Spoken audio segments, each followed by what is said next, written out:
Welcome home. Back to upcoming mods for Fallout Miami, and this mod is looking better and better every single time we get an update from it, and now is the time for me to start doing monthly updates. So this update came out at the end of February, so this is the February progress update. And unfortunately, I was not able to share it with you guys as soon as the update came out, but here I am sharing it with you guys, and it's a pretty good update, so I'm excited to share it with you guys. Let's go ahead and jump right into the February progress update for Fallout Miami, a mod for Fallout 4, which is DLC sized. The shortest month of the year is almost up. It's now up, and that means it's time for another Fallout Miami progress updates. We've talked about the importance of brands in fleshing out a unique Fallout location before, but it doesn't just stop at soft drinks. Miami is a place for people with refined tastes, especially when it comes to tobacco. Nothing short of the finest luxury cigars imported from Cuba can satisfy the discerning smoker. Habana Sol is a brand with quite the history, starting out as a small family business and growing to a major international exporter of rich, flavorful tobacco products. Banned during the period in which the island was in China's communist sphere of influence, these cigars remained so beloved that they were smuggled into Miami. Once Cuba was liberated, people rejoiced at the familiar sight of Habana Sol vending machines pictured below. This asset was made by a newcomer to the Fallout Miami development team. Welcome, Nathani1W, with concept art by Safara. Now again, probably pronounced both of those names wrong. I really apologize. It's not me trying to disrespect you at all. It's just my stupidity. But here is the Habana Sol vending machine here, and then we've also got a little bit of a bar here as well, which looks fantastic.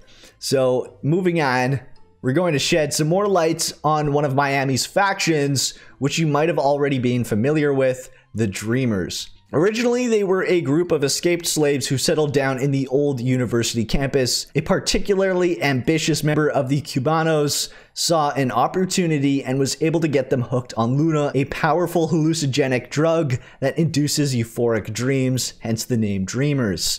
Once these sorry souls became addicted and willing to do anything for their next fix, this Cubano began using them for all sorts of unsavory tasks. Clothed in whatever was available on campus, they would be led to the mainland and tasked with threatening, raiding, and attacking rival gangs. The rewards for their efforts were whatever loot the Cubanos had no need for, and of course their next dose of Luna. And yeah, these definitely look like drug addicts and psychopaths mixed into one. Not a very fun combo, but moving on. Luna has its drawbacks though. Users eventually lose their sense of reality and experience rapidly deteriorating health. The first to suffer this decrepitude made their way to the nearby hospital in the hope of finding something to alleviate the affliction. Even if there was some cure, their minds were too addled to make use of it. The condition of many of them worsened, they slowly became infirmed and died. These days, dreamers that chase the high long enough are forcefully relocated to the clinic turned crypt, where they wither away, out of sight. Lovingly rendered by Cameron August. Yeah, that's a little depressing, but moving on. But moving on from drugs to something a little bit more cheerful. Weapons, of course, that's so much more cheerful. A fire axe, specifically one that can also set fires, which sounds so fantastic. No special lore or anything fancy to say about this one, just a trusty chopper made by newcomer Coolest Guy.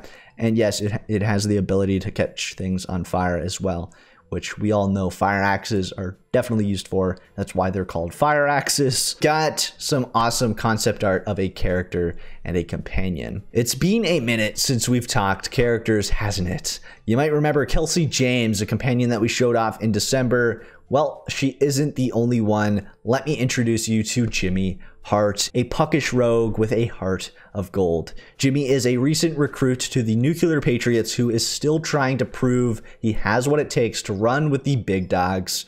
A Miami native who has always seemed to manage to talk his way out of sticky situations or stumble his way to solutions, all while managing to make it look like it was a part of his plan. When he isn't getting involved in misadventures, he can often be found hanging around the various dive bars of Miami Beach.